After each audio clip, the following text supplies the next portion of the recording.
I mean, Marcela, we know that she was abused and raped. Right. And what happened to Melanie? I believe Melanie was captured by the group, and then I think the government soldiers came in to rescue her at the end. I think. Yeah. Okay. I always confuse the characters. Yeah, sometimes I would get like a little confused with what's happening to who, because when she switches from one character to the other, I'm like, wait, yeah. Like I would think that I'm still in one, and oh wait, this is another person already. So I have to like change in my brain what I was already like building. Melanie was also raped.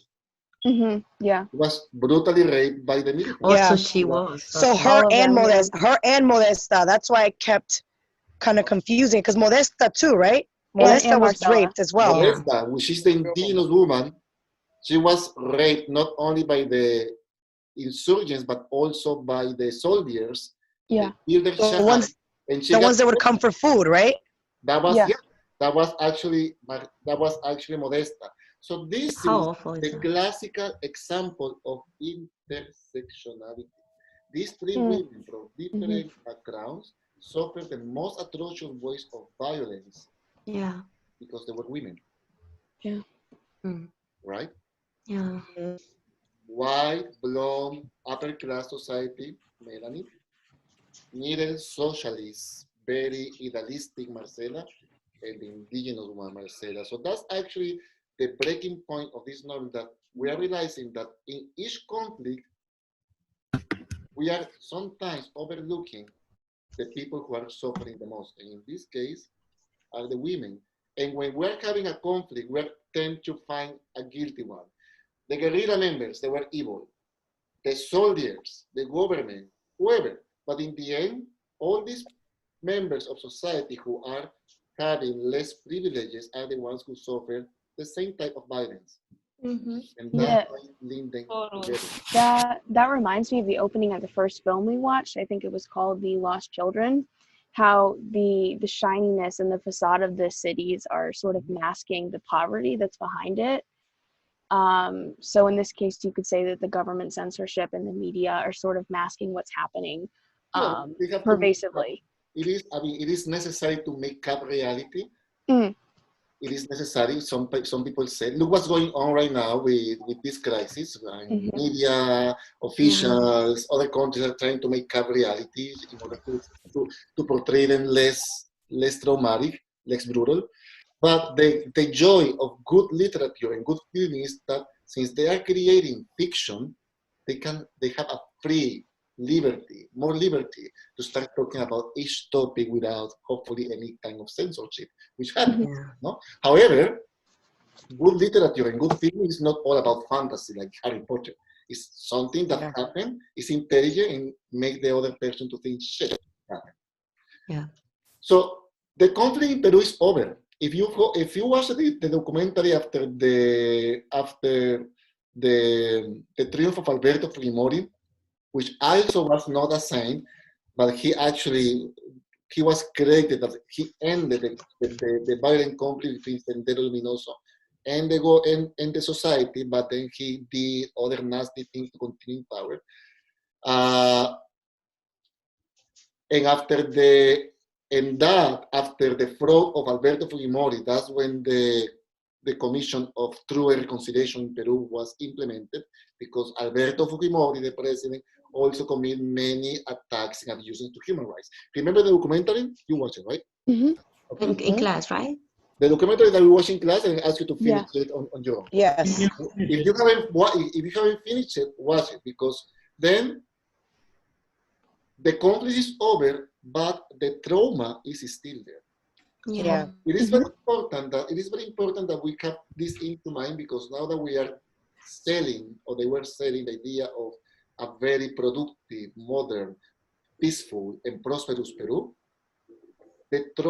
in peace, because there's no more conflict, there's no more Sendero Luminoso, Abimael Guzman is sentenced to life prison, etc. But the roots of the conflict are still there. We're going to identify that in this movie. So in the movie that I'm going to post on Blackboard. We're not going to watch the movie here, that would be silly, but I'm going to trust you I'm going to trust you that you connect to Blackboard. Georgina, make sure that Blackboard is working. Or if it is not working, I'm going to give you the link in an email. Yeah. And I'm going to include the link in the WhatsApp for you to download the movie. It is free available. It is available free. Yeah. Okay. 2 weeks. What movie is this? What's the name? La teta asustada. La teta. Oh. Do you watch it? No, not yet. I remember you showed us a little bit in class. In Yeah, English, looks interesting. It is interesting, and trust me, it has nothing to do with Sin Tetas No Hay Paraíso or whatever. This is Yeah. Yes, please don't. Don't make me watch anything that has anything to do with that. Thank you. actually, the name in English. I'm sick of it. When they translated into English, they had a very hard time to translate like the scam breast. What? No, they have. Yeah, That's it's why length. they actually message here is the milk of sorrow. Cindy, you're going to be in charge to identify what it is called. I'm gonna guide you. But everybody else except Cindy, everybody else are going to answer these questions. Okay? That I'm going to post today. I'm gonna send you when they are going to be posted. But are you having a pen and paper? Take notes. Okay, hold on. Hold on. Okay. Hold on. Okay, I'm ready. Are you? Right. Listen. These are the topics that I want you to keep in mind. First, remember, what is still talking about Peru? Wait, hold on. Right. Why is he talking about Peru? We're still talking about Peru. Yes. What happened in Claudia Salazar's novel? Yeah. Happened in Peru in the 80s. This is Peru in 2000, 2001, 2010, 2000. Oh, these movies in the thousands or in the 2000s already? Yes. In the 2000s? Correct. So this happened in Peru. This is the prosperous, happy, peaceful Peru. The complex, people don't remember that, right? Got it. Okay. So basically like a new Peru? Huh? Real Peru. Yeah, a newborn Peru, kind of, after the conflict and everything that went through. After many years, yeah. Right. Fujimori was in the 90s. Fujimori was another big trauma. So I'm going to include questions about what were the sins or the crimes of Fujimori. That's the homework that you have to do, okay? Okay. I'm going to post it on Blackboard, don't worry. I'm going to send you the same question. Can I just bother you, just because my Blackboard still isn't working? Can you send it to me? I will send it to all of you. But you have, Georgina, you have access to your NCC account, right? No, it doesn't let me log into either one. But the same questions that I'm going to post are going to be posted on WhatsApp. Oh, great. Okay. Okay, perfect. I don't know why I'm having so much trouble with this. In another class, I have to connect through the Microsoft Teams, and it's not allowing me. I don't know if it's my laptop or what. All doesn't work for me either. Classes are online. Anyway, so okay. They have to use the ComNet that's on the side because sometimes it says it's not working, but there's like a little link on the side.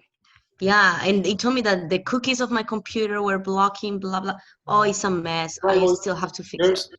Okay. You deal with NCC about that. You send emails, you call them. Yeah. They are going to solve it for you, I promise. The third concept, trauma. And this So we have to search for the definition. I'm going to send you the questions, but I want you to start getting familiar with that. And this is very important. Post-memory. Post-memory. Okay? Yeah. So post-memory. After 5 p.m., I'm going to send you the questions. I'm going to send you a reminder. And then, let's go here. Let me do next Tuesday or Thursday? No, but we're going to go to the syllabus, okay? Okay. Let's go here.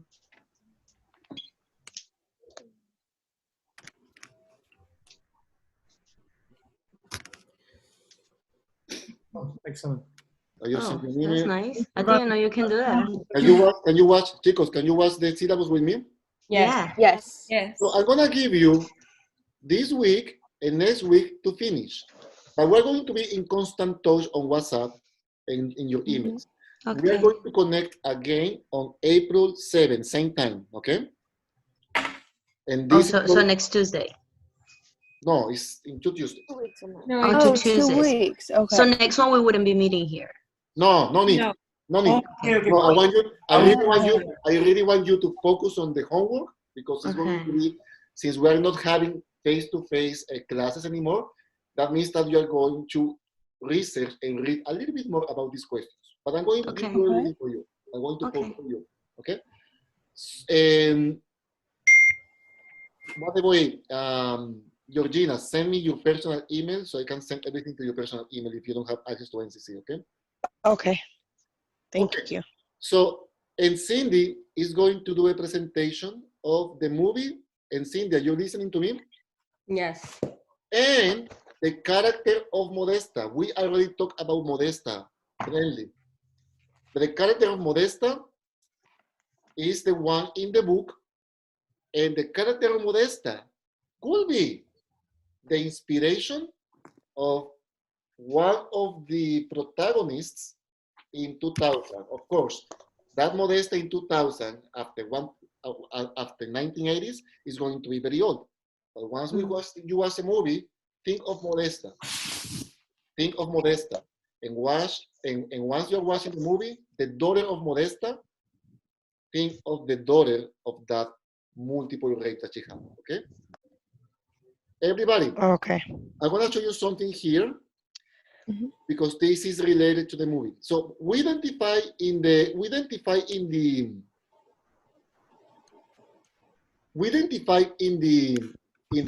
film, I'm sorry, in the novel, that the massacre that Claudia Salazar used as an inspiration, the real event, was the massacre of Lucanamarca, right? Watch with me right now this 2 minutes YouTube video about Lucanamarca and pay attention in the way the narrator is describing what happened. Are you ready? Yeah. Yes. Are you there? Yeah. Yes. Okay, that's fine. This is so cool. I didn't know we can do this. Aquel día terrible, cuando se mueven los cielos y la tierra, cuando venga el cruz del mundo con el fuego, aquel día será... La cosa de sendero cuando llego antes ni siquiera, pues maravillas, cosas. Because this is real facts. Nos enseñaba cosas como matar, como atacar a un pueblo. Todos los cuartos limpiaron, no quedó ni una cama. Ahí lo alcanzaron, le mataron uno por uno a la gente, entonces pucha, tenían que escaparse ya. Aquí adentro habían enterrado, es decir, habían depositado todos los muertos.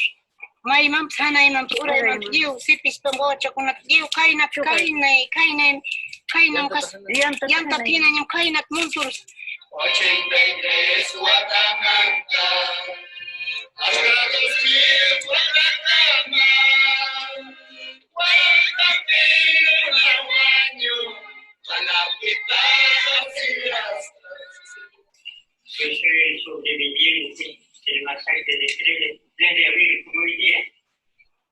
Hemos sufrido por el sanguinario a Miguel.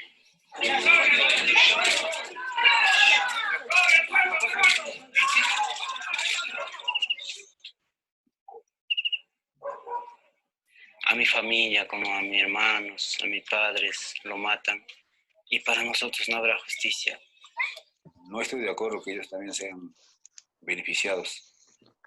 Si ellos también van a ser beneficiados, ¿y por qué el pueblo no? El egoísmo, el odio, la envidia, todas esas cosas, ¿no? Aparecido. Y que no somos como nosotros peruanos.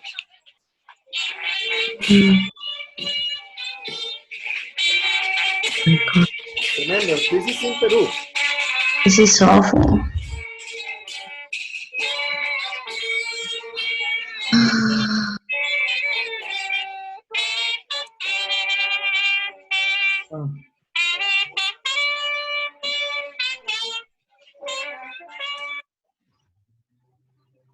All right.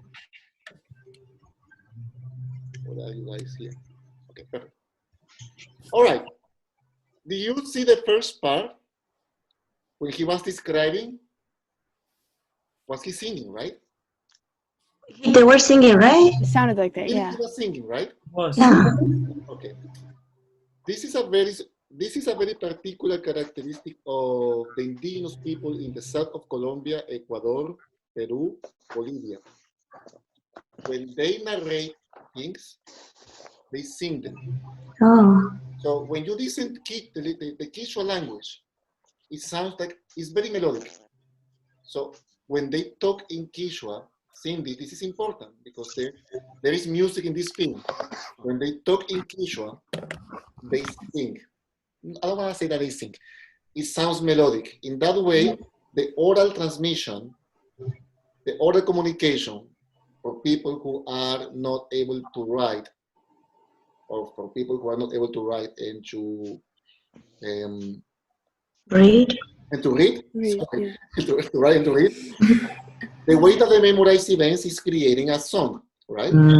So they talk about very dark things in a song, all right? In Colombia, we also have this tradition. It's called vallenato. Now vallenato is a commercial genre. And that's how vallenato started. Telling what happened from one town to the other town, memorizing what the events that happened in a song. But we're not talking about Colombia anymore, we're talking about Peru. The indigenous people who actually kept their language and normally are the older ones, they keep doing that. Something bad or something good happen, they create a song, and in the lyrics of the song, they narrate that because with the music, the lyrics help them to memorize. So remember, the topic here is memory and post-memory. So get ready. You're going to love this movie if you watch it. Do me that favor, I trust you. Watch the movie consciously and think of Modesta and think of what happened in Peru and think of Peru 2000. And most importantly, think of the roots of the conflict. Are they still there? Think of the music. The music could be a way to make peace. The society make peace thanks to music in Peru? You'll find out, all right? All right. So class dismissed. Question. Yes. Question. I'm just looking at the syllabus right now, and it mentions the final project and final paper. When are you going to give us a list of like options to choose from? I'm gonna send you an email and you should start thinking of that about your own. Okay. So, is that based in any of the countries and topics we've been talking about throughout the semester? Yes, but we're not going to be talking about the country. If you're going to talk about a different country, or if you're going to talk about Colombia again, you need to do the same exercise. You have to watch a movie. Okay. Or read a novel. Okay. And based on that event, you create your paper contrasting fiction versus reality. What include that was not included in reality or in the fiction. And a compare contrast essay? Okay. Yes. An essay. I mean, we're planning to do presentation, but it will be an essay, okay? Okay, sounds good. But the movie that you're going to choose, you have to let me know. That Tetas No Hay Paraíso won't be an option. No, please don't. All right. Any more questions? Oh, we're going to have a midterm exam or a midterm grade. After today, I'm going to post it on Blackboard. Okay. Oh, okay. Wait, are we still doing the Chile stuff? Of course we are. Yeah. Wait, what are you talking about? We're continue with the class. So let's go back to the syllabus. And just to make sure, we not meeting next week. We are meeting the following one. We only gonna We're meeting on the 7th. The 7th. So no, yeah, at the same time. Now we are up to date. So next week you continue watching. Next week you should take that time to write your answers on Blackboard or send me an email with your answers. Okay. And then on the 7th, seeing this presentation, we talk about the movie, which I'm sure you're gonna love it. Oh, and the movie is going. The movie is gonna be posted on Blackboard, but I'm also going to send you the link on an email. Okay. Please. Okay. Just in case if Blackboard doesn't work. Yeah. I'm gonna use all the resources: email, WhatsApp, Blackboard, email, etc. Okay. Okay. Text messages, whatever. Okay. Okay, and now on April the 7th, then we start talking about questions about Chile and the final set of presentations. We are not going to read a composition. We're just going to focus on the two films, okay? Okay. Which I need to figure out a way to present the internet. All right, chicos, that's it. So it was a pleasure. Bye. Bye. Good to see you. Elliot, Stay take safe. care of your family. Stay safe. Make sure that everything is fine and Wash your hands. take this seriously. Try to Yeah. stay at home so we can curb that Go back to normal. Yeah. All right? Yeah, stay safe. Okay, Bye, bye. guys. Bye. Bye.